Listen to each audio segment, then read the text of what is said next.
No, thank you. Sleepy. Come back in an hour. Need sleepy. Please go away. Let me sleep for the love of God! It's now time for the Billy C. Morning Show, part of the Billy C. Boxing Network. Interact with the show at BillyCBoxing.com. Good morning. We're coming to you live from the Billy C. Studios in Lake George, New York. I'm Bill Calagione. It's time for the Billy C. Morning Show. Good morning to everybody. Special shout out to all of our listeners throughout the U.S. and Canada on our affiliates. Glad to be with you this morning or whenever you're listening. And, of course, a special shout out to all of our viewers on Fight TV and YouTube. And don't forget, you can download the Fight TV app really easily. Just go to fight.tv/Billy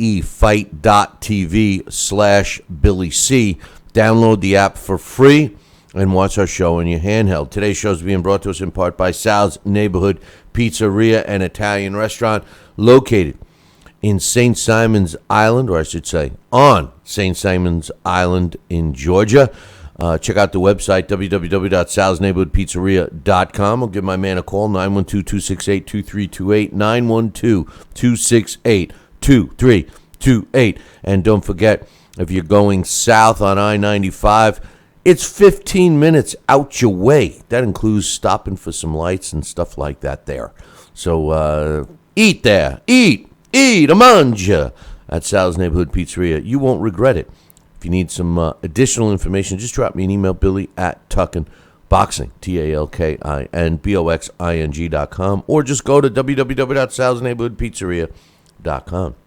Today's show is also being brought to us in part by the Fire Fan fantasy game.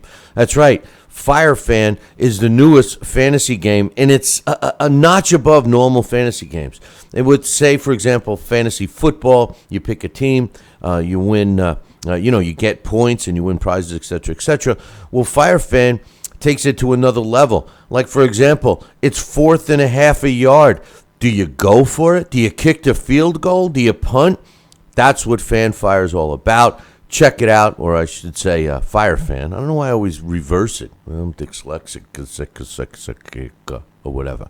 But check it out, www.firefan.com. And don't forget to use the code BillyCBoxing if you want to download it for free and play for free forever. You can play for free and win money, but you got to use the Billy C Boxing code. Fire Fan. What the hell is wrong with me? Firefan.com and use the code BillyCBoxing, or just click the banner for Firefan up on BillyCBoxing.com. And of course, today's show is being brought to us in part by my book, Tom Molyneux, From Bondage to Baddest Man on the Planet, is available right now where all good books are sold. And you can literally get a copy of it right now by visiting barnesandnoble.com or amazon.com. Find out why we've got a 5-star rating across the board. Don't forget, Tom Molyneux, From Bondage to Baddest Man on the Planet, makes a fantabulous Christmas gift. It fits right into a stocking. Great stocking stuffer, if you will. And if you want a signed copy or personalized or whatever you want, visit our website, www.billycboxing.com, and click on the book club section. And while you're in there, there's a lot of other good books you can get too. Well, today's Friday, and we got a fan-driven Friday, so we're going to open up the phone lines in a little bit. We got some news to talk about, but, I wonder, these last several weeks, you guys know that my attitude has been kind of negative towards the sport of boxing, and, I woke up this morning, and I grabbed myself a beer. Oh no! Wait a minute. That's a different. That was the Doors tune. But anyway, I woke up this morning and I started thinking to myself, is boxing really going to die? I mean, at the rate it's going. I mean, we're going to talk about Roy Jones Jr. fighting for some trinket title or something pretty soon. They're trying to make you pay for it. And with the controversial decisions and wrong guys winning and other guys ducking and fights that get billed as a real rough and tumble fight turns out to be a dancing ballerina session. My question today, with the success of the MMA and specifically UFC, do you think boxing and MMA could merge? I mean, the merge. I mean, I get don't for all you brainiacs out there, don't say, "Oh, Billy C, you're an idiot. It's two different sports." Blah blah blah. That's like football and baseball merging. No, that's not what I mean. Okay, of course I know it's two different sports, but my point is, can boxing basically die and become MMA? I mean, MMA or UFC specifically is kicking boxing's ass right now. Could you see boxing going away and just having us watch MMA type events as our combat sports? Or better yet, can boxing become WWE? Will the WWE and boxing merge? I don't know, but let's bring in a scientist here. He's not only a New Jersey Boxing Hall of Famer. He's not only a Guinness Book of World Record holder. He's not only a really good Italian food cook, especially pizza, but this guy is, I think he's even a scientist. I don't know. I know he's a legend in his own mind. Ladies and gentlemen, please welcome Sal Rocky Senecola. Hey, scientist Sal, what's up? Hey, absolutely. Next, you're going to be calling me Dr. Sal. Hey, Doc. Hey, scientist will be fine. I call you Dr. Pepper, but I actually have a scientist in my family, and I couldn't believe it. I saw on his business card it said scientist. I said, wow, that's impressive. His name doesn't happen to be like Frankenstein or anything, does it? No, it's John Senecola, my cousin. Well, listen, what do you think, man? I mean, boxing, I mean, we're both pretty depressed about the state of boxing right now, and not so much. You know what bothers me? I tell you what. Tell me. I want you to tell me.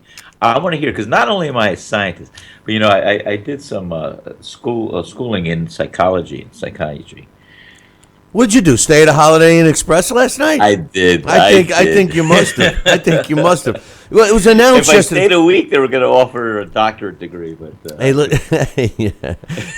You get that with the free continental breakfast, right? Right next to the bagels, there's a well, they doctorate. were going to offer me an intercontinental breakfast. Right? Oh yeah, and hey, maybe you could get the interim continental the breakfast. interim title. Yeah, but they had a breakfast title. Yeah. Hey, not to get too far off track. I loved when I was out in Ohio with Richie Giacchetti in Ohio.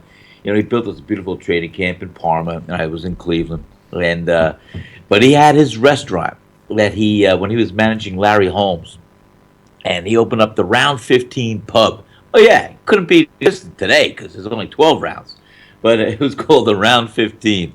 And he'd walk in there, and he'd have like a menu highlighting all the top fighters. He'd have like a sloppy Joe Frazier and have a description. It'd have a Muhammad Ali, light and easy. It was cute. It was funny. I just don't know where I got off on that one, but that's how my mind works as a scientist. It leaps a little bit here and there. Well, the amazing part of that whole statement is I didn't think there was pretty much anything beautiful in Cleveland. But anyway, I maybe a couple of tips. I got another story to tell you about that. But I was just going to say maybe a couple of goyles. But anyway, it was announced yesterday at Roy Jones Jr.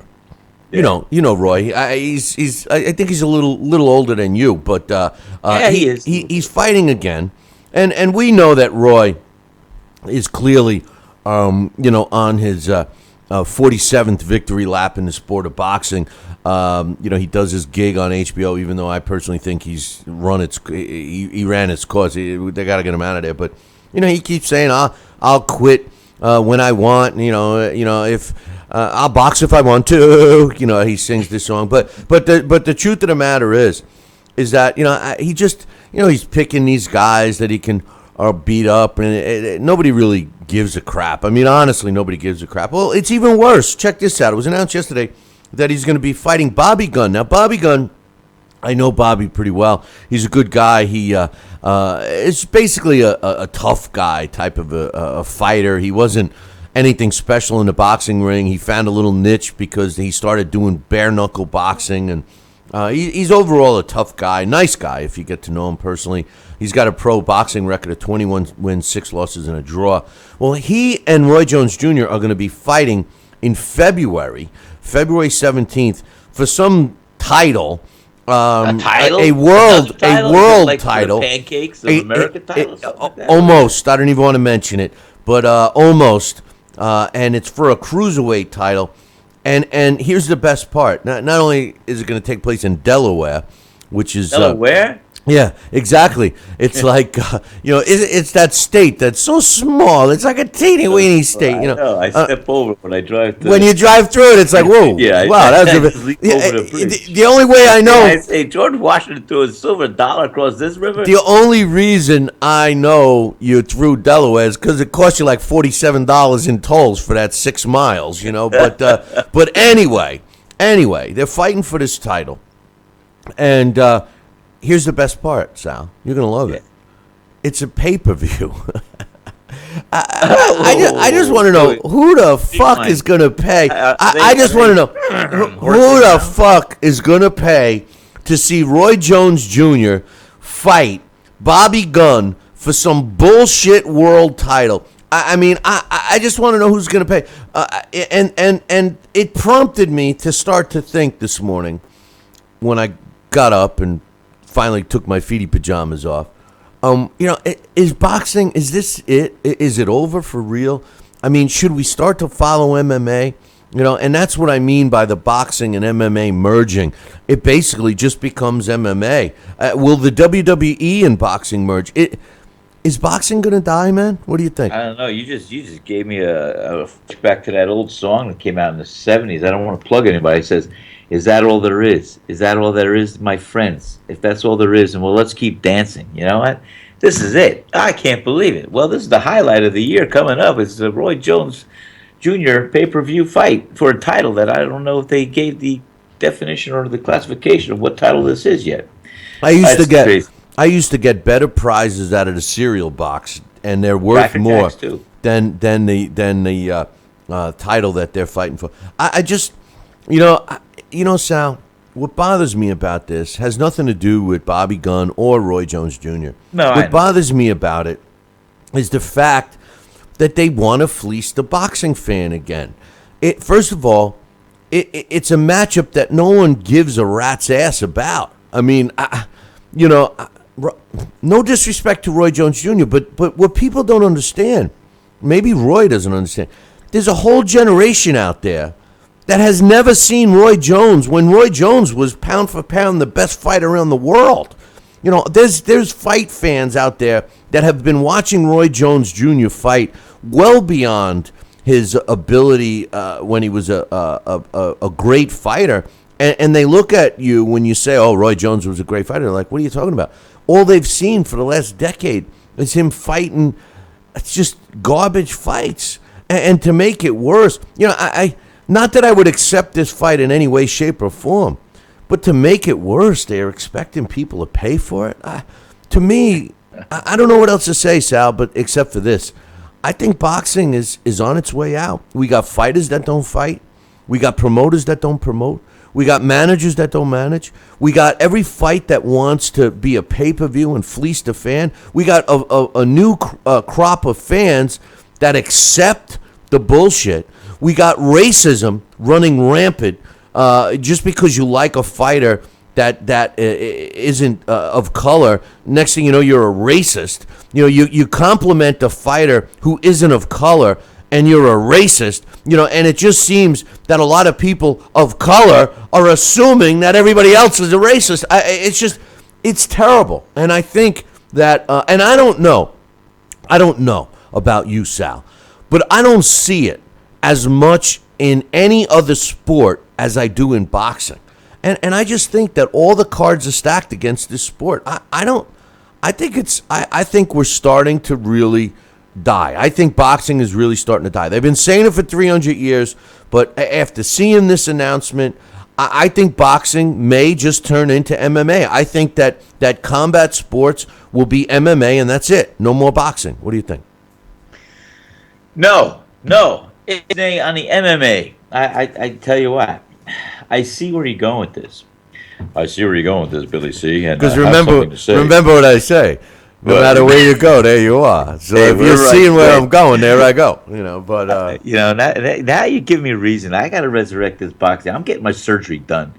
soon as my doctor's ready, and I'm going to take the year off, and I'm going to come back myself. Yeah, but I'll see, fight Roy that's the Jones. same thing. I mean, no disrespect to you or any other old guy that wants to get back in the ring, but I mean, is that what it is? You know, like we had talked one time I'll about. fight anybody. I know, but we had talked know. one time about maybe a senior league. That's a different story. You got guys that are the same age fighting each other. I'm okay with that. What I don't like is a guy that might be over the hill fighting a young guy. You know, like what's happening this weekend. You know, when you have Samuel Peter is fighting. You know, that I have a problem with. But do you see the possibility that boxing will become extinct or merge with MMA?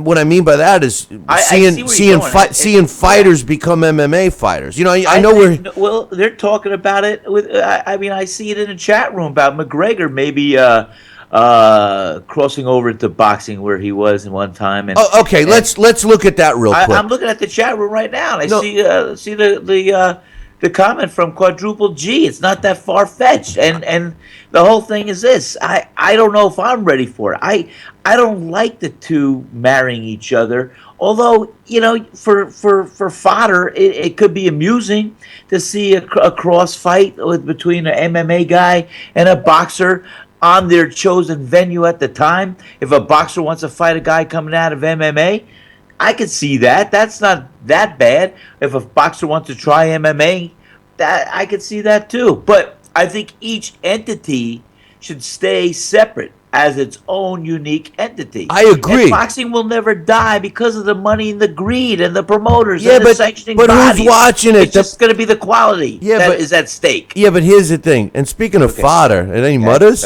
You said fodder, but is there any mutters around? A fodder. A mutter and a fodder? But listen, you know, my point is it's almost like they're running the course. And in boxing, a lot of people, a lot of new promoters try to emulate the big time money making promoters, a la when Don King was in his prime and Bob Arum, etc. And so they're starting out with greed right out of the gate. And my point is you know, it's almost like they're running the well dry. When the well is dry, they're going to move on to something else. And right now, the well is the fan base. And as long as they keep paying for it, you know, as far as the Conor McGregor, listen, the only reason that they even talk about that is because of the G word, not the G spot, the G word. You know, it's greed. They figure, okay, they'll have some crossover. Do you really think, you know, Conor McGregor as a boxer, now, you know, is going to beat Floyd Mayweather? Floyd Mayweather, you know, can box anybody. He can run and stay away from anybody. That's the way he fights. I don't care if how good Conor McGregor is as a boxer. He's never going to beat Floyd Mayweather.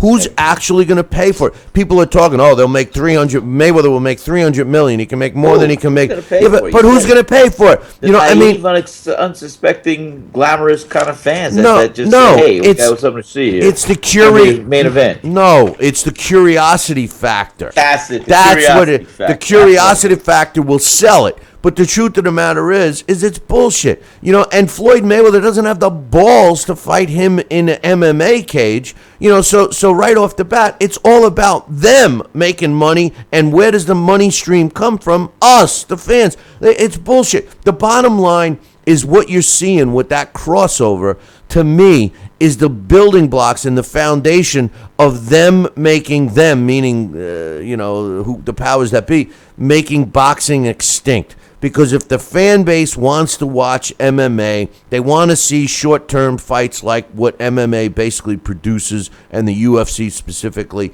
then don't be shocked. In not that long of a period of time, we don't see boxing anymore. Hey, listen, when you got the two best guys in the same weight division not fighting each other for 5-6 years, I mean, what's that tell you? When you got a guy that fights somebody that shouldn't even be in the same building with him, let alone in the same ring, and then he pounds his chest because you just beat him, what does that tell you? You got no competitive fights, and when you do, they're far and few in between, and then we get a decision that everybody scratches their head over. Yeah, I know. It's ludicrous. as Mike Tyson would say, it's ludicrous. Exactly. But, exactly. Hey, listen. Let's read a couple. Let's read a couple of emails. okay, yeah, because this definitely deserves some developmental feed from our fans and everything else. But I want to see them remain separate and just get down to the realities of each. Go ahead. Okay. Jesse says, "Hey Jesse. Billy, I don't care about the Hay versus Bellew fight. I think Hay should win, but probably turn out to be a boring fight. Hay's going to win the fight. I mean, listen, I hope that Tony Bellew knocks him the F out. I trust me. I can't stand David Hay, and I'm still shocked that the Brits even buy into his bullshit. But at the end of the day, David Hay is basically a circus performer, and he's just conning the Brits. And they'll have a fight. Bellew's doing it because he can make a decent payday, etc. He says, what's your thoughts on Jose Ramirez? Still continues to fight these lower-level fighters, such as Friday's opponent in Kinda. He has to step it up, such as Progras or Ray Beltran or Davies or Amir Rahman, Caterall, etc. He's still a young fighter.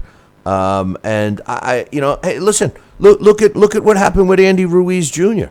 Andy Ruiz Jr. has fought nobody in a heavyweight division. All of a sudden, he gets catapulted. This is my point about what I'm saying to Sal right now. This is my point about boxing. How long? I mean, what idiot is going to think that Andy Ruiz has earned his shot at a vacant world title if all you got to do is look at his resume? I mean, if there's anybody out there that truly believes that this guy is a top 10, let alone a number 1 or number 4 contender in whatever sanctioning body he's fighting for. I mean, come on. So, Jose Ramirez needs to step it up. I mean, these guys, if they fought real fights, Sal, in their first 10, 15 fights, we wouldn't be having these discussions. No, you're absolutely right. I understand that. You're very right. He goes on to say, when Edward Travansky gets a chance when will he get a chance against top caliber fighters, especially if he wins this weekend? He fights an undefeated fighter. I want to see him versus other champions such as Ricky Burns or Terrence Crawford. Travansky is a guy that has been mostly on the other side of the pond. But I can't deny, as soon as a guy wears a belt, Sal, I think all bets are off and that he should be fighting other belt holders. I think, by getting a belt like Billy Joe Saunders is fighting some guy nobody's ever heard of, defending his title this weekend. I mean, once you get a belt, I think the primary goal should be to unify belts. What do you think? You know what? I think that is a brainstorm right there in front of our eyes all this time. And why not? It's a natural layup. Unification of all the titles in each weight class should be the goal. So then we can have one Ultimate World Champion. Let's create another belt. Yeah, we'll call the Ultimate World Champion. Yeah, that's who we need. And that's the unification of all the weight classes with all the proposed fake belts. And they all come in the ring together, have a tournament. Well, but no, you're right. I think it's ideal. And if they have to create one additional belt to make that happen, we can call it the King of the World belt. Here's the King of the Mountain belt. Here's the true fact about that. I think most of the fighters would be willing to unify, but it's the sanctioning bodies that don't. He says, Tevin Farmer says he's ready for anybody in the world, which includes Lomachenko. He said they used to spar. Hey, listen, Tevin Farmer's got a tough fight this weekend, and I say give him a shot. What else can you do? Jesse goes on to say, could you watch this video about Robert Garcia talking about the state of boxing? Is boxing going to have to go to these super fights to bring it back to at least recognizable again? And Robert Garcia, he sent me a clip to a video. Robert Garcia, how he feels that McGregor moving over to boxing could actually help. I totally disagree. If it were up to me, Sal, I would keep boxing the way it is. And I do think, I think that boxing, all boxing needs, really, is for the fans to know that having a loss does not mean you're not a good fighter. And I think that what boxing needs is to go back to the future. What I mean by that is to rekindle rivalries, whether it be town against town or city against city or state against state or whatever, rekindle rivalries. Don't discredit a fighter if he comes up short, as long as he's not fighting overmatched opponents. I think that although it's good for the fighter, I think that safety first attitude is ruining boxing. Just look at MMA. Imagine if it was safety first and they weren't trying to kill each other in a couple of minutes. Would it be as popular? The safety first attitude has really hurt the sport of late. And I also believe that the fact that fighters don't fight real fights until they got double-digit wins and stuff like that, that hurts it. But more importantly, Sal, I think the misconception from fight fans that when a fighter loses, he's no good, or like you and I joked about several weeks ago because of stupid HBO commentating, stating that a fighter now is a journeyman after 4 losses. I think thought processes like that have ruined it. Well, it's heavily influenced the fan base, and that's what's really a really shame going on here. Because there's even when the 70s and 80s, when the Olympic team from the 76 Olympics all turned pro, and they were all undefeated, and they were all getting title shots early in their career and everything else, I think that set a precedent as far as where the direction of boxing and what the fans and what the promoters were looking for. Because I remember sitting down with my father at that time, even though 76 I didn't turn pro till 82, after the Olympics were boycotted in 80. I remember my father say, "Sal, you got to make me promise. You turn pro, you have 2 defeats, you're out." I said, "What are you talking about, Dad?" That's what they're looking for. As soon as you have 2 losses, it's all over. I said, "Dad, I don't think you're right on that, but we'll see how it goes." And the irony of it is, here we are, 25 years later, and it has almost a stigma when when that 0 is gone, and you have a loss. You automatically you don't assume that, well, that was a great fighter, and he's learned from that loss. Let's see what he does in his future bouts and everything else.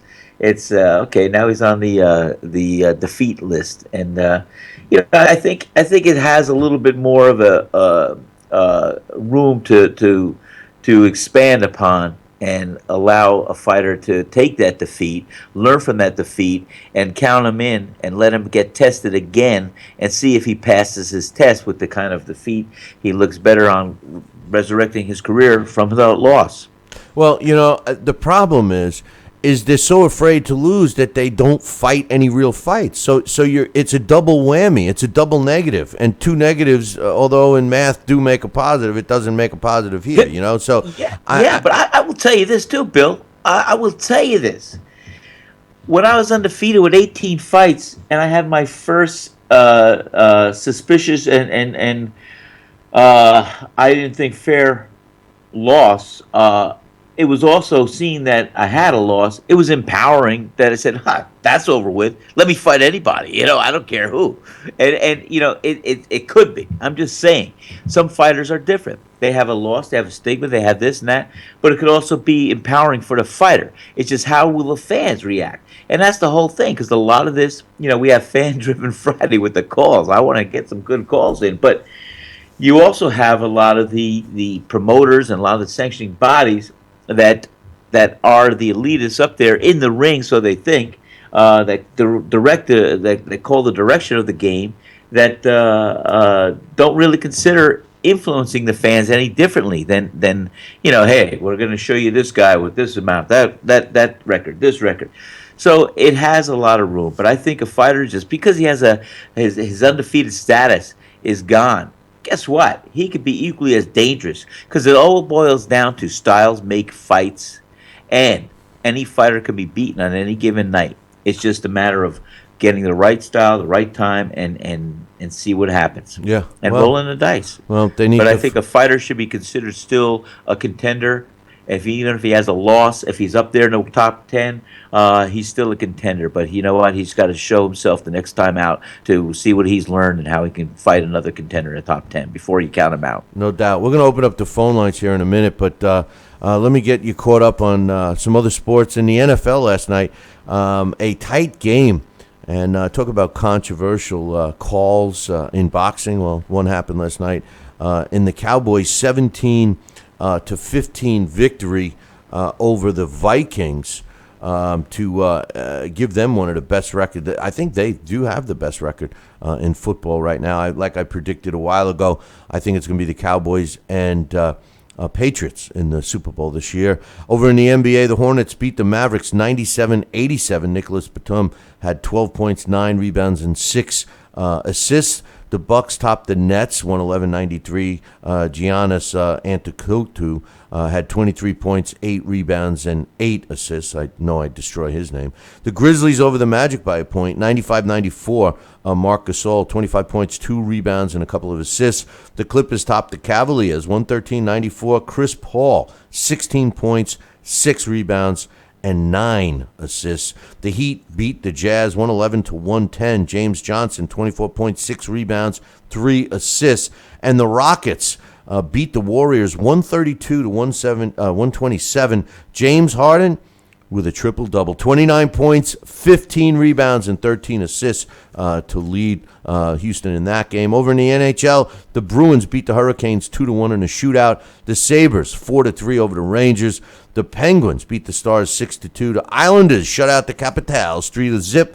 The Flyers over the Senators 3-2 in overtime. Panthers topped the Red Wings 2-1 in overtime. The Blues beat the Lightning 5-4. The Oilers over the Jets 6-3. Blackhawks needed overtime to beat the Devils 4-3.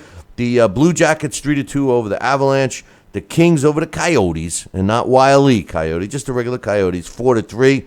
And the Quack Quack Ducks beat the Canucks 3-1. And that's what took place in the world of sports last night while you guys was sleeping. And somebody that's not sleeping right now joining us, Sal, is Dax Khan. What's up, Dax? Good morning. How is everybody today? Oh, peachy. Good, Dax. How you doing, man? I'm doing well, Sal. How are you?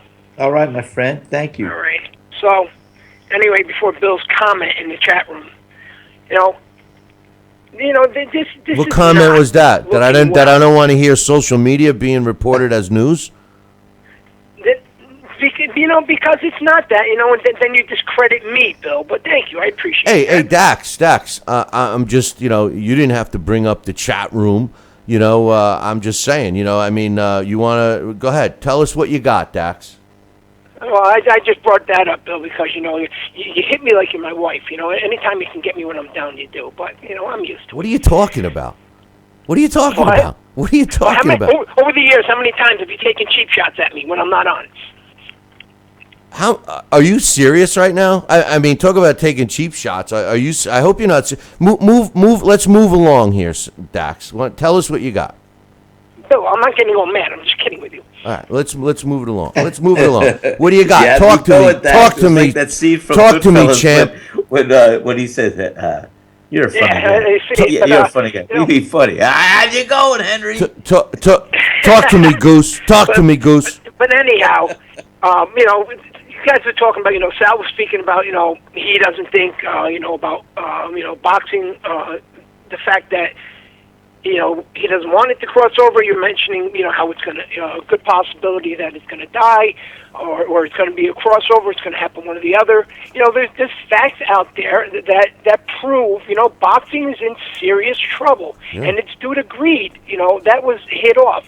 And the UFC in general, not all of MMA, because MMA is an entire sport, contrary to what people believe. Everybody, unmainstream fans will say, UFC is the sport. No, it's MMA. But the UFC, in the last 2 years, about 2 years ago, Ronda Rousey, their biggest star, they brought out Floyd Mayweather. We know that was not going to happen. No chance that Ronda Rousey was going to fight Floyd. Dana White, in my opinion, is kind of who nudged her towards those comments to circulate a little bit of the rumor mill and get people speaking. Now, in early 2016, Conor McGregor, their biggest star at the moment, he starts talking about how he's the most exciting full contact athlete in the world, whether it be MMA, and if he came to boxing, he'd fight Floyd Mayweather. He would show that he is the superior athlete, and so on. He goes training at the Wild Card Gym. They show footage. He's horrible. I've seen better novice amateur fighters with better technique and more sound than the punches he was throwing. He loses a fight to Nate Diaz. So all of a sudden now, they're big stars in a little bit of trouble. So what happens is he wins that rematch. They have a fight at Madison Square Garden just after all the promoters, the staple promoters of New York State, are complaining about how they cannot afford to put these cards on. Now, they go into the mecca of boxing, and they set records. How embarrassing is that for the sport? McGregor goes and he gets a license through the California Commission, and all of a sudden, like wildfire, and yes, on social media, people just talking, assuming there's going to has to be a fight with Floyd Mayweather and Conor McGregor because of this little rumor mill they got circulating. Now, boxing, it can afford, if they do, like we spoke on the phone, Bill, if they would just sit there, man up, suck up their pride, and put on these quality fight cards instead of always trying to nickel and dime and chisel the fans little by little at these small, tiny cards, and, leave the local shows for the small promoters and then put on these big shows, not once a year, not a pay-per-view once a year, but something, put on quality cards 5, 6, 10 times a year. It really didn't cost the UFC the amount of money that people think to put that card on in Madison Square Garden. They had to put up a total of $43,550 to put that card on. It was $1,675 per fighter for the insurance company AIG to back up that plan that's mandated by New York. It's usually about $4,000 per card with the without the new insurance criteria. In Albany, we know that venue's not big. The UFC is going to put up $40,200 for that card. Why are these promoters not getting together? They are not putting aside their pride and saying, you know what, we have to get together and sit there and not let this competitor push us out, because the UFC, Bill, is pushing boxing out. Well, the UFC has a big advantage, Dax. First of all, I just want to comment on the greed factor. We always say that, and I say it too, and I'm not disagreeing with you, because greed is a killer for the sport of boxing. But greed and boxing have been synonymous since boxing started. I mean, so that's not a new thing. It's just, I know it's at a different level. I think that's what you meant, and I agree with you there. As far as the quality of putting on boxing shows, like you're saying, because I agree exactly what you said, and I said that today when we started the show. I agree that boxing is in some serious trouble, but in terms, and I also said that it's easy to fix it if we start putting good quality events on. But why should a promoter, when you put your business hat on, why should a promoter give two craps about a quality card or even a quality matchup when the fans are paying for it? When they're paying for it, it's they're giving the people what they're paying for. And until they say no, they're going to keep doing it. And one last comment about the reason why the UFC is successful with anteing up these additional expenses is because they have a league. And the league is controlling the salaries of the fighters, something that boxing promoters do not have. You have these pumped up purses now where a fighter, if me and you want to fight and you're saying, well, I want to fight Billy C, and he doesn't want to fight me, and you don't tell that you offered me $50 to fight, that's all the public hears. UFC doesn't have to deal with those types of negotiations because they have these guys under contract, and they say this is what you're getting for this fight. So that whole question of how much a fight's going to cost, how much you need to sell in order to make a profit, et cetera, it's almost like it's fixed expenses. When they know what the purse bid structure is going to be, and they know what their expenses for the venue and insurance, et cetera, is going to be, they can, from a business point of view, plan it out a hell of a lot easier than a boxing promoter. So the end result is a boxing promoter takes the easy path, and they put on a show that they'll sell, or they wait and they get somebody to pay them for TV rights, et cetera, and the end result is what we have now. Well, and of course you're right on the greed factor, as no matter what sport it is, and it's in the UFC as well. That's why a lot of the fighters there are actually forming their own type of union. Some of the bigger names that are more or less retired, because of these low ball salaries that Dana White and the company has given them. But when I say, the greed factor, more or less what I'm referring to is you have Bill, you have Sal, you have Dax. We're all promoters, whether or not we're in the same state, we're around the area, whatever the case may be.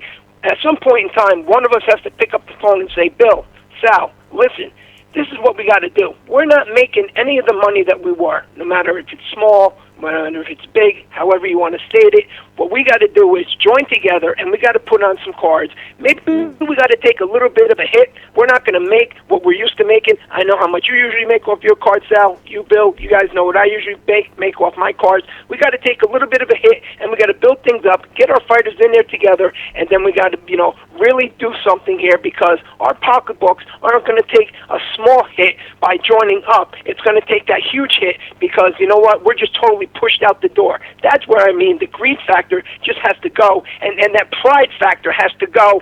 I spoke about, and we've spoken about, Claressa Shields and how well, or hoping that she's going to do for boxing the females. In the summertime, when Heather Hardy and Shelley Vincent, they were the first ladies on PBC, it drew big numbers with the Errol Spence against Bundu fight. Those numbers for a PBC card were not all due for Errol Spence and Leonard Bundu, and that's no offense to either fellow.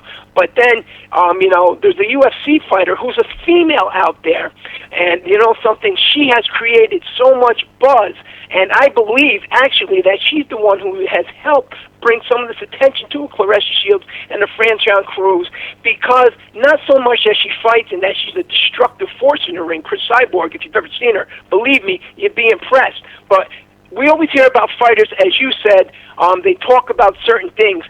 She had to drain herself so brutal, Bill, to get down to 140 pounds to have this September fight against Lena Landsberg.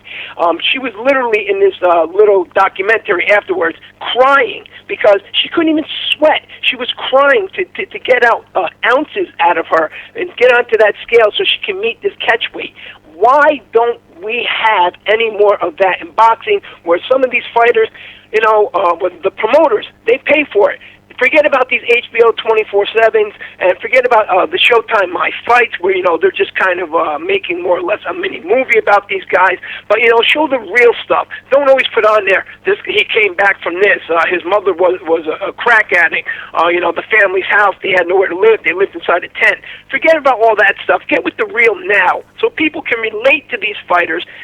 Chris Cyborg, all of a sudden, she's a sensation because people seen what she goes through to make that weight, and fans would appreciate the fighters more if they could actually connect with them, and that would help boxing greatly. The UFC is just 1, 2, 3 steps ahead, and boxing is falling back quickly.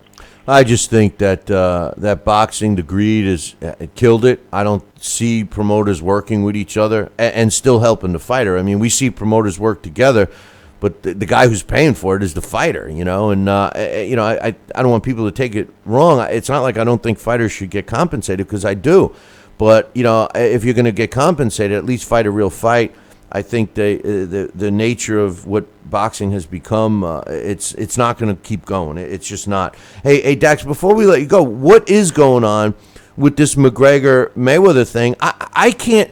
My opinion on this, real quick, is I don't see it happening. It's a lose-lose situation for Mayweather. I mean, with the exception of it being something like when he performed in the WWE, I just don't see it. McGregor's not going to outbox Floyd Mayweather, of all people, and Floyd Mayweather's not going to out MMA Conor McGregor. So I don't see it happening. And if it did, who the hell would pay for it? I mean, is the curiosity factor that much that millions of people would pay for this? Well, first of all, MMA, they have a great buy rate in their pay-per-views.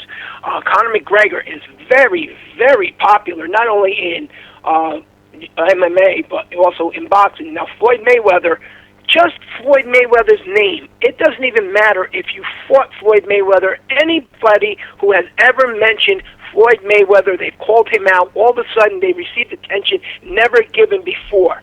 That is the advantage when you say Floyd Mayweather. Floyd Mayweather also, whether or not he stays retired, has been retired for over a year now, so he has no pressure on him. If he does come back, it should be under his terms because these guys are calling him out. We've seen what happens when fighters who are retired switch over and they go to the cage, whether with the exception of Holly Holm, they're embarrassed. James Toney against Randy Couture. It was embarrassing. The Riddick Bowe incident over in Thailand when he was doing kickboxing. It was embarrassing. But, they were well past it, way past it. Floyd is in his prime to go inside a boxing ring where the fight would take place, considering, hey, if I call you out, Bill, and say, you know what, I want to have and eat off with you, where are we going to have it? We're going to have it at an Italian restaurant, we're going to have it at the Puerto Rican restaurant. Obviously, Bill's going to want to go, and we're going to have pasta, and I'm going to, after a couple bowls, I'm not going to win. Same thing's going to happen here. Mayweather fans are going to watch it. UFC fans are going to watch it. They're going to buy it. Mayweather's going to make it easy, and you know what? He's not going to lose any ground. He's not going to lose any popularity. The only person to lose here is going to be Conor McGregor. I was debating with somebody else who said, they believe it's going to happen.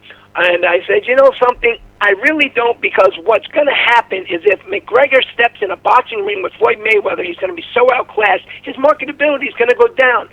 Their response was, well, he'll go back to the UFC and say, I gave it my best shot. No, people don't want to hear that. When you're that thoroughly embarrassed, something?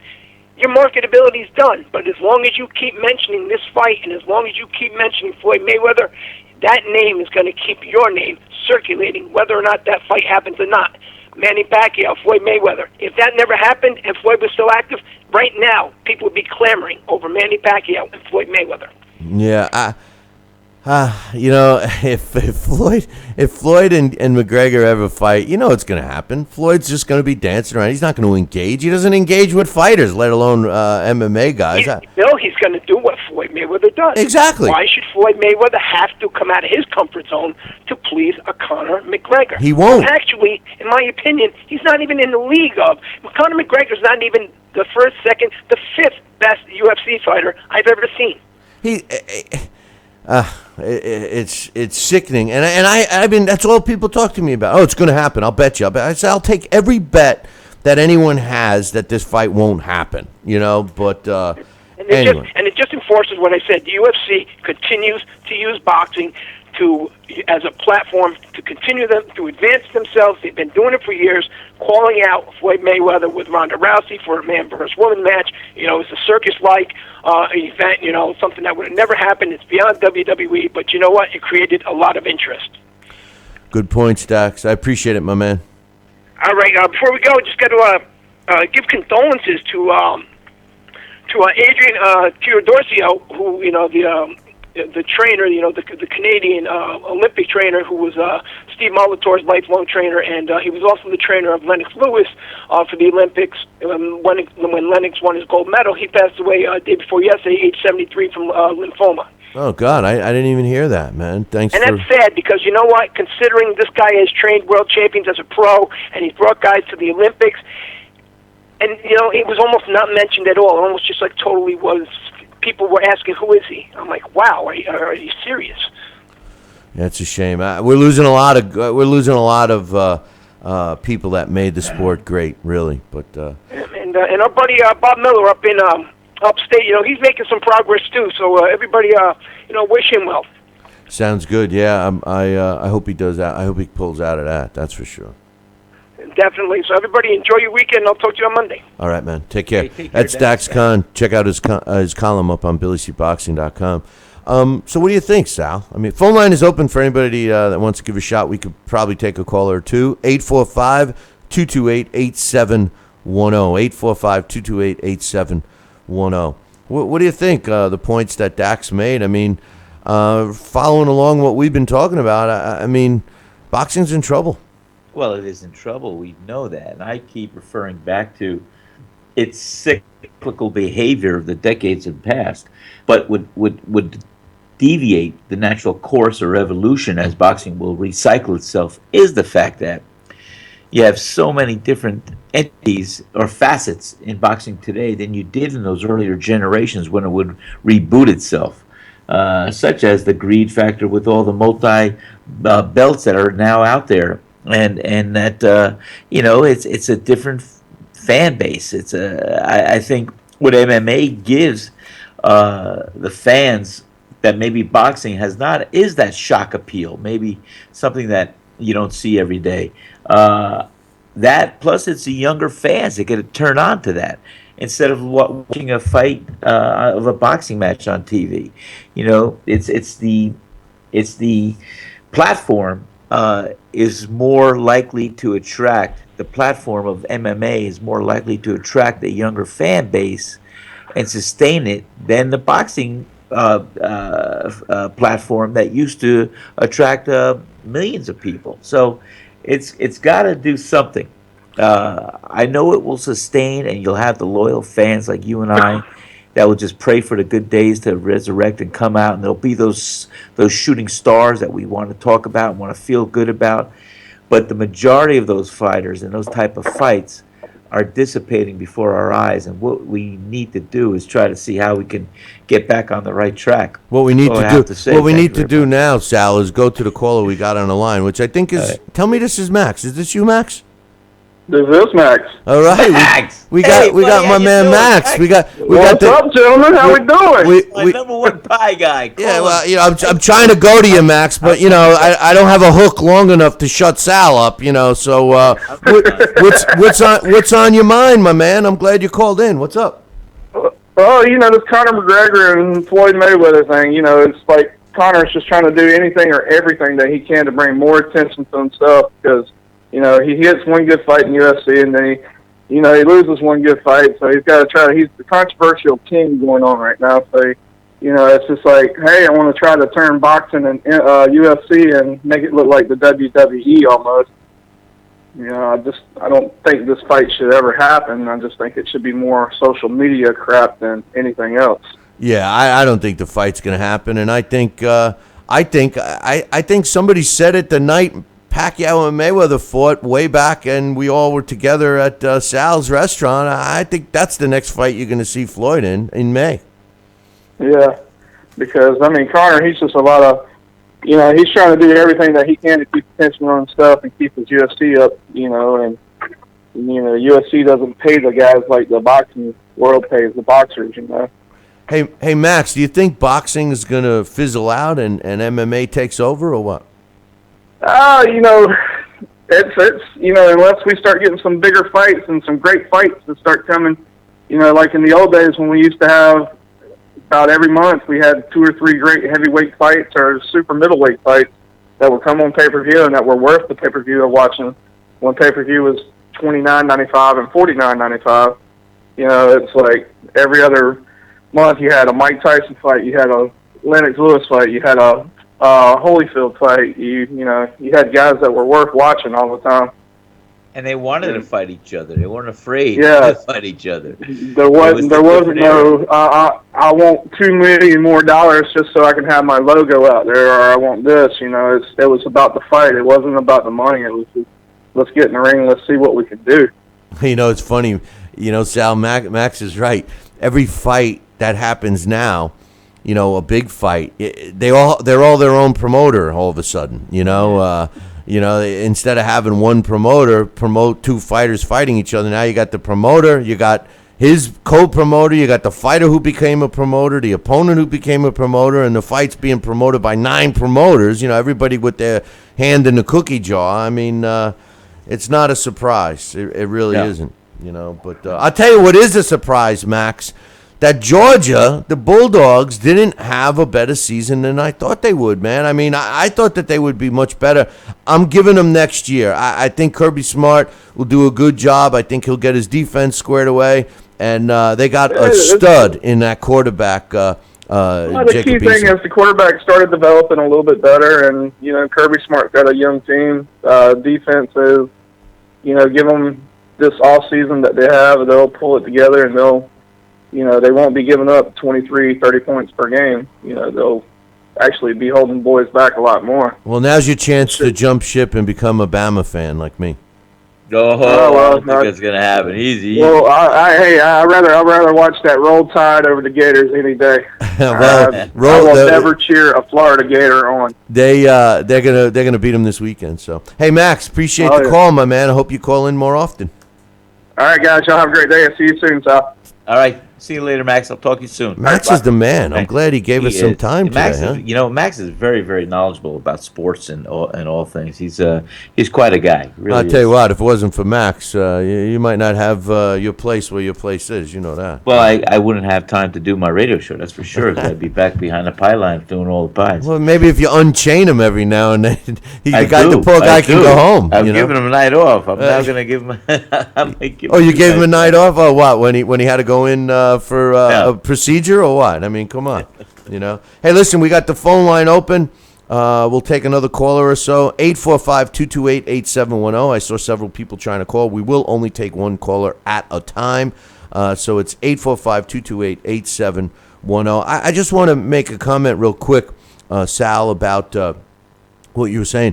The attention span of a lot of young fans are smaller, and I think that's why the success of the MMA is happening, because a lot of younger fans like to see a result faster than sitting through 12 rounds of boring boxing, which has happened in our sport. But hold that thought. We got someone on the line right now. What's your name? Where you calling from?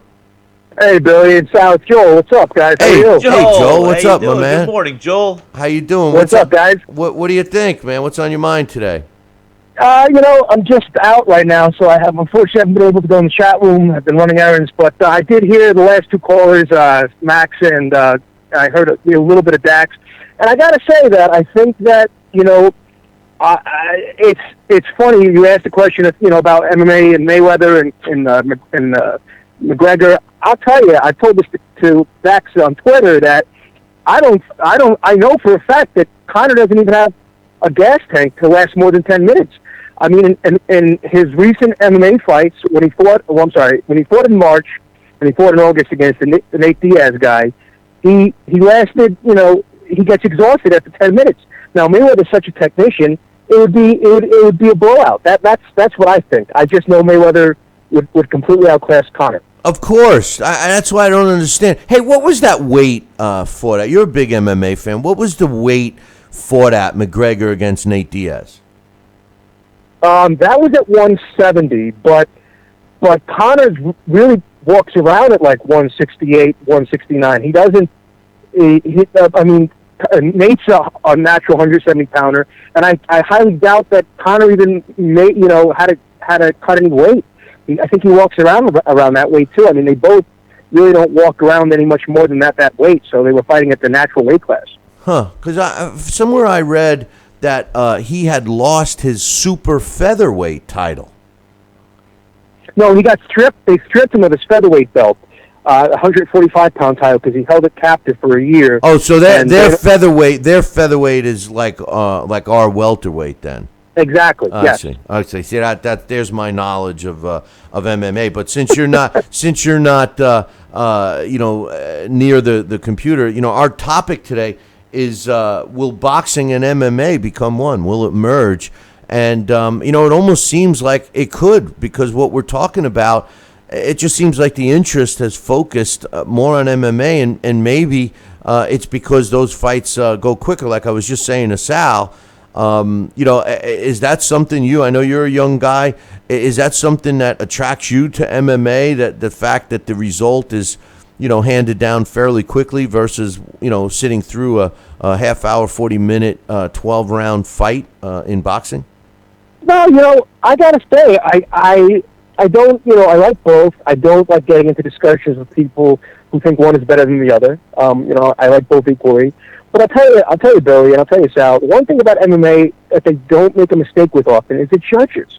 Sometimes UFC has they have a big following internationally, so they have cards in Brazil and England, but there's not many Andre Ward Kovalev card-like decisions like we saw. It was 2 weeks ago when we had, every fight that went to a decision was this wacky, wide scorecard or the wrong winner.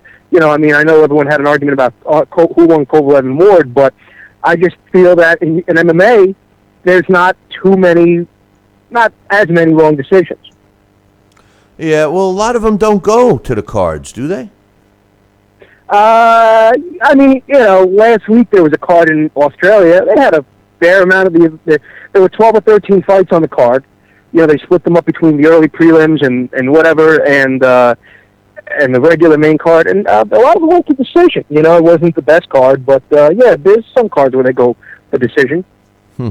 Well, I think it's overtaken the sport of boxing, and the willingness, at least seemingly willingness of the MMA fighters to fight each other affordably is one of the main reasons. And boxing is shooting themselves in the foot, so to speak. So, but not. I mean, we have a lot of good fights coming up soon. I mean, there's no HBO this weekend, right? But I think next weekend we have a good card in Russia this weekend with who is it? Gassiev against Denis Ledebev. Yes, and then Murat Gassiev. That's a good fight. I'm gonna watch that.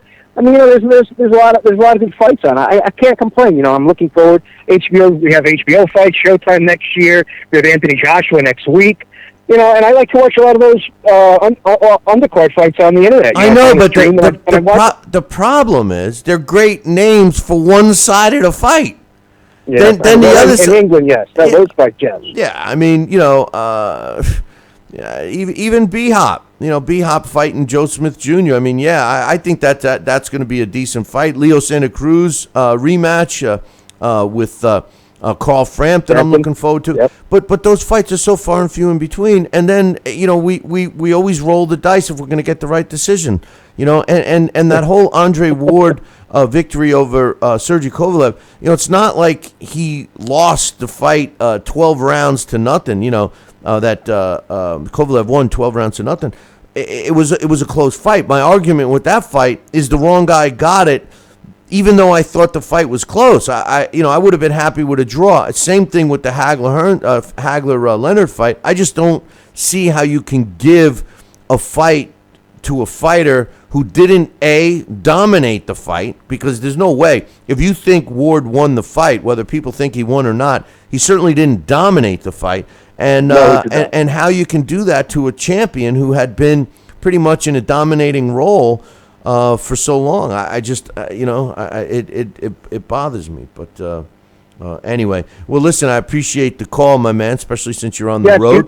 You guys have a great weekend. Hey, Billy, real quick, I don't know if you talked about it yesterday, but I just want to ask you about the Mets. What do you think about Cepedis with that 4-year deal? You might have talked about it yesterday. If you did, I apologize, but I want to ask you what you think about I mean, that's a big contract. Is he really worth that much? Of course he is. Cespedes is worth the money. Like you bailed me out yesterday with Curtis Granderson. I hope that they don't get rid of Curtis, because I think Curtis is the other piece of that puzzle. I think that the addition of Cespedes when he played with Curtis Granderson, I think because you had those two guys in the lineup, it was hard for opposing pitchers. The Mets are talking about getting rid of either Jay Bruce or Curtis Granderson, or even both, and maybe platoon some of the younger players they have. But Cespedes, he was the best hitter on that team. They had to re-sign him. He is 31. He's getting a lot of money. Somebody else was going to give it to him. The only other guy that you could have put in the same type of contract, in my opinion, for the Mets would have been Jose Bautista from Toronto. But I like Cespedes, and let's just hope he stays healthy. And I'm looking forward to baseball because, Joel, my football season's been over for a long time. Yeah, I'm a Giant. I mean, I'm happy the Cowboys are playing well, even though I'm a Giants fan. But yeah, I agree. It's a shame with the Mets. I like the Browns too. They're horrible. But yes, I'll let you go. You guys enjoy the weekend. Billy, I know you enjoy your football, and we'll reconvene next week, guys. I hope you enjoy your weekend. Thank you so much. Thanks, Joe. Take care. Bye.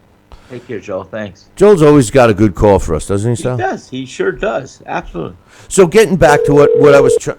Hey, what are you, making a phone call now, Sal? It's not me. Hey, what I was getting at is, do you think, and I threw that out at Joel, but do you think it's the younger fan wanting to see a result fairly quickly, and because it's seemingly unless they're leg locked on the canvas with MMA. Generally, it's a fast paced, exciting fight to the finish in a lot of cases. Oh, yeah. And I think that is what's missing now from boxing, which we used to have. We used to have guys that would go in for the kill, and now they don't. They're happy. We got guys quitting because they feel they can't win the fight, and they don't want to go on. They don't want to. I just think it's a product. Haitians on a stool? Yeah, Haitians on a stool. That's funny.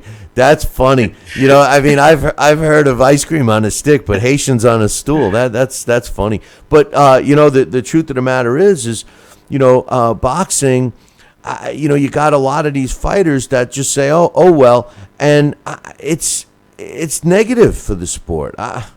I don't know, man. I don't think it's going to rebound this time. I think boxing has. I'm hoping a reboot happens. Yeah, but like we said, and Joel pointed out, yeah, we got some good fights coming up, but they're far and few in between. I mean, and the other problem is because you don't have the young fighters fighting in tough fights to gather and create a fan base. In a sense, what happens is you got one side that you've heard of, and then all of a sudden you got another fighter, unless he upsets the guy you heard of, he goes off into obscurity. The promotion aspect, the promotional aspect of boxing is dead. You have lazy ass promoters now, Sal. You talked about it back in your day and days prior. You'd have guys going, listen, when I promoted boxing 10, 12 years ago, I used to bring the fighters both sides of the card. We used to come into a town like a circus a week before the fight and go around locally and try to connect with the fans on a one-on-one level and hope that they want to buy a ticket to come and see the fighter they just met, and I don't see that today. Yes, and that was part of the whole promotion, part of the, that's what I'm saying. I will give Lou Duva credit by this. He was a grassroots promoter that I tell you, he turned the ice world in Totowa, New Jersey, the feeding and breeding ground for some great world champions and early excitement in the North Jersey area. It created and stimulated so much interest in the touchy-feely portion of getting the fan base out there and knowing the fighters and up close and personal, and then letting the breeding ground of the promotion take charge. And he would do it grassroots level. I mean, he was ingenious with that. He and his son Dan, the oldest, they were there, and along with then Kathy Duva. It all just evolved, and but he was the initial seed that grew and bred that kind of boxing foundation and great things that evolved from his early promotional days. You don't see it. You won't see it anymore. Yeah, that's a shame. Hey, listen, we're going to be doing some changes for the show as we enter our 14th year. Changes? Changes. As we enter our 14th year in 2017, we're going to do some format changes here. But before I lay it on you, I'm curious to see what you would like. So take a minute and drop us. Not you. I'm talking to the important people, the viewers and listeners out there. If you have any thoughts, questions, concerns, maybe some ideas, what you would like to see with this show as we move forward, drop me an email, Billy@TalkinBoxing. That's TalkinBoxing.com, and it's similar to voting. Don't complain about the format of the show if you don't give us your thoughts. All right? Same thing as voting. Don't complain about who's in the office if you didn't vote. So, bottom line, give us your thoughts. Drop us an email, Billy@TalkinBoxing. That's TalkinBoxing.com. There are some decent fights this weekend. Too bad there's no great fights this weekend. And we will be talking about those next week, Sal. And speaking of next week, we will have a full schedule. And our blast from the past Wednesday will be on the mighty Adam himself, Boxing Hall of Famer Jimmy Wilder. And we'll talk with Alex about that late, great flyweight champion who donned a record of 132 wins, 99 by knockout, and only 3 losses. And 2 of the 3 losses came with the last two fights when he was already past his prime. This guy went, I believe, over 100 fights before he lost his first one. So Wow. what a great fighter he was. But talking about great, how about on this day in boxing history? How about I lay some stuff on you? Okay. Today's December 2nd. wanna Can hear you it. can you believe that today's December 2nd already? I can't believe it. Cannot believe it. It's scary. It's scary. scary. It's scary. But on this day, December 2nd in 1978, Marvin Johnson knocks out Matt Parlov in the 10th round to win the WBC World Light Heavyweight title, and that took place in Marsala, Italy, on this day in 1978. On this day in 2006, Mariano Carrera knocks out Javier Castillo in the 11th round to win the WBA World Middleweight title, took place in Berlin. On this day in the year 2000, Y2K, Felix Trinidad knocks out Fernando Vargas in the 12th round to retain his WBA and win the IBF World Junior Middleweight title, and that took place in Las Vegas. On this day in 2006, Miguel Cotto knocks out Carlos Quintana in the 5th round to win the vacant WBA World Welterweight title, and that took place in Atlantic City, New Jersey. On this day in 1925, Todd Morgan knocks out Mike Ballerino in the 10th round to win the World Junior Lightweight title, took place in Los Angeles, California. On this day in 1992, Kennedy McKinney knocks out Welcome Nikita in the 11th round to win the IBF World Junior Featherweight title, and that took place in Sardinia. Where the hell is Sardinia? Sounds like a fish. It's out there. It's off the. It's Italy. It's up in the upper left of in the ocean. It's a nice island. It's not part of. Is it part of Italy? The people from Sardinia claim they are. Yes. Huh. I never heard of Sardinia. Oh, it's beautiful. Go look at the water of Sardinia. It's unbelievable. It's probably loaded with little fish, isn't it? Little and some big ones. But yeah, the beaches in Sardinia, go look at them. It's unbelievable. Or Sardinia is where sardines come from? You know, Are Bill, you, that was if you, so if you exact. if you live in Sardinia, wait a minute. Well, Sardinia sardines. Hey, listen, I know you stayed at Holiday Inn Express last night. So if you live in Sardinia, and if you're not a fish, are you still a sardine? Well, you're Sardinian. How's that? Okay. No, okay. no, you're Italian. Okay. Oh man. God, I don't even know that. It's my own. Anyway, let me move on. On this day, December 2nd in 1905, Jack Johnson wins a 6-round newspaper decision over Joe Jeanette in their heavyweight fight that took place in Philadelphia. By the way, it's the Pennsylvania. Tyrrhenian Sea. It's what? It's called the Tyrrhenian Sea. Tyrrhenian Sea in Sardinia. Huh. Where Good sardines stuff. come from. Man, you're a plethora of information today. And it is Italy, by the way. They do consider it Italy. It's an island well off the coast. Well, there you go. You know, I know these things. You know what they say. You know what? Wherever you go, there you are. You know. But, anyway, that's what took place on this day in boxing history. And don't forget, if you take the time to drop us an email, we'll take the time to read it. Billy at talkinboxing, TalkinBoxing.com. And don't forget, we want to hear from you to tell us what you think we should do in terms of making some changes as we continue our show in 2017, which is fastly approaching us. Hey, I hope everybody enjoys the fights this weekend. And, I'll tell you this. You want to tell everybody who's fighting? Well, there's so many fights. I mean, there's a couple of...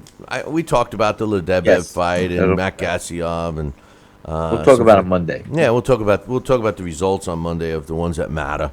But nonetheless, I just want to tell everybody this. Make sure you tune in Monday morning. Same bat time, same bat channel. Until then, ciao, baby.